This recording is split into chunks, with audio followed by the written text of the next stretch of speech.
then I'll start this. Is the phone Ready? usable? Nope, we're good. Good. Okay. Hey guys, this is Seth Keep keeping it real. I am here with Josiah. We are in Old Town Shanghai, and we're at a tea shop. And at this tea shop, as you guys can see right here, there's a whole bunch of different kinds of tea. Now in the U.S., we drink Earl Grey, black tea. You might have white tea. There's, you know, a few different green tea. There's a few different kinds of tea that are very well known. But here, they're going to let us taste many different kinds of tea. But that's actually not what I'm here to talk about. I want to talk about someone.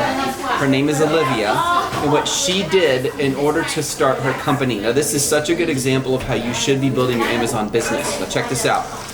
She has visited multiple countries. How many again? 10. 10. She visited 10 countries. And do you know why?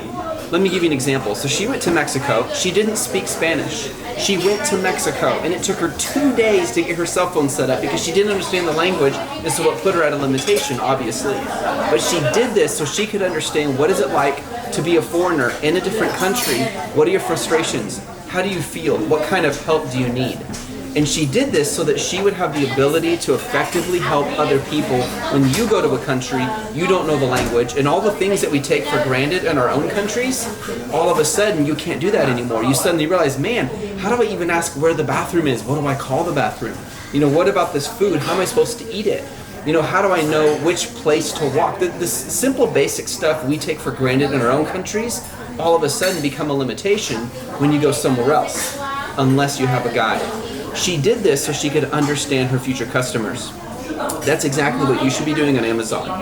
You should be putting yourself in the shoes of your customer, understanding where they're coming from. For example, let's just pretend you were selling tea. Have you tried the tea? How many different ways have you taken those leaves and heated them in water? How many different ways have you tried sipping the tea? You see, you want to put yourself in the shoes of your customer, so when people come to buy, they understand that you get them, you understand them, you understand how they feel and what it's like. And when you do that, it allows you to be far ahead of the competition.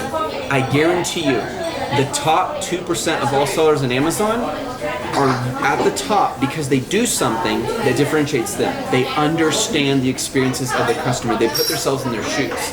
And when you do that, it allows you to build a product that is effective. It affects the photos, it affects the copy, the bullet points, it affects even the email message or the instruction manual that comes with that product.